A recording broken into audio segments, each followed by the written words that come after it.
All right, so we got a banger matchup coming up February 21st, Sean Strickland versus Fluffy Hernandez.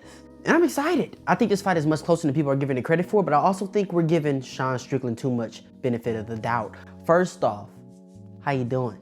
Check on your loved ones. Happy Valentine's Day, right? If you don't have a Valentine, don't worry about it. I'll be your Valentine. I'm giving you the best Valentine's Day present you could have ever asked for. A new video and a brand new setup. Shout out to bro. But with all due seriousness, I think whenever we see somebody fight at such a high level, as far as competition, like Sean Strickland, and we see them on a bit of a slide and they're going up against the next up and coming prospect who hasn't seen that type of competition as consistently, nearly at all compared to Sean Strickland, I think we start naturally finding ways to cope in a way, which I'm not saying there's anything wrong with that, because I think there's a lot of fair points being made out here in the space. But I think we find ways to cope to where, well, this guy had a lot of power and this guy had nonstop pressure, and Fluffy doesn't really have that type of DDP power. Or if you go all the way back to that Usman power, or nobody really has that Alex Pereira type striking and danger in the middleweight division. But I think we do that and we don't even talk about the things that Fluffy has, or the things that Fluffy has dealt with in his career.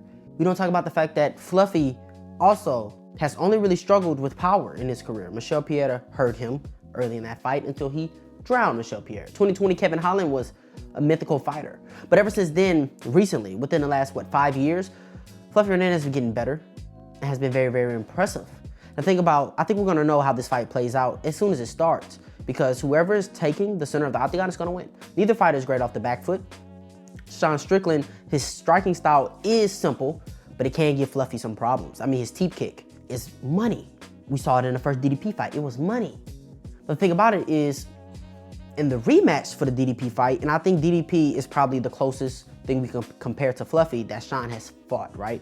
Fluffy doesn't necessarily have the power of DDP, but I think he's a little crisper, he's a better scrambler, much more of a danger when it does hit the mat, and does fight at a higher pace. But in the second DDP fight, we saw Strickland do even less.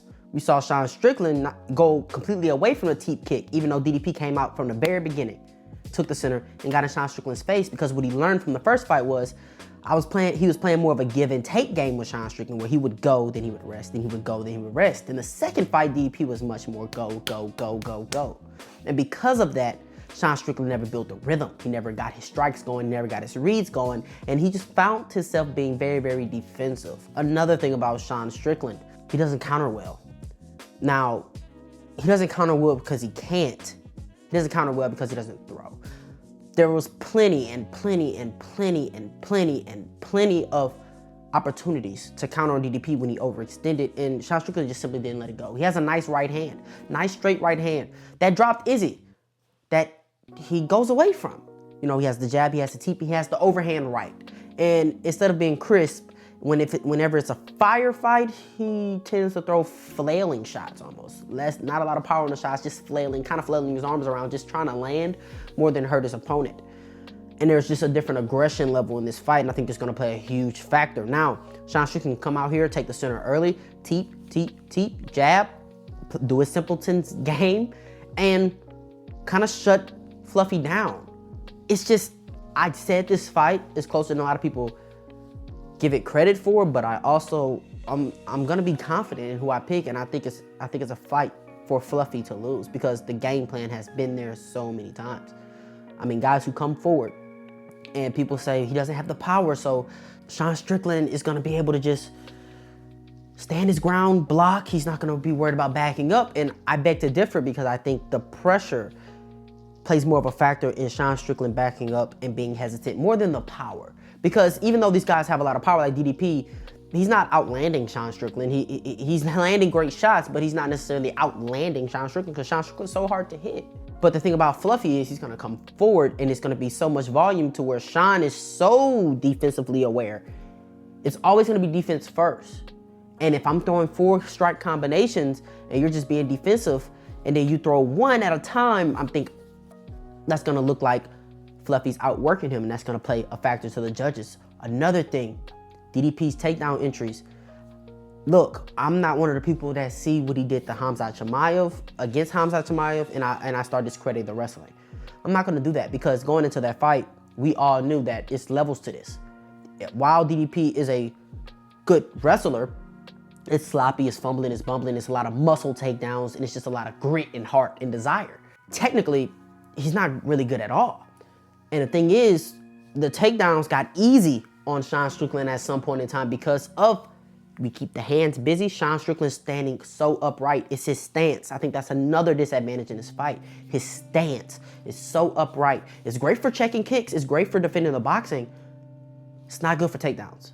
It's not good for takedowns at all, especially when we saw DDP keep the hands busy, throw striking combinations upstairs, change the level. Because Sean Strickland, when you do start throwing those strikes, Sean Strickland wants to stand his ground. He does want to be defensive, but he doesn't want to give up ground. So what'll happen is he'll start to anticipate the ending of your combination.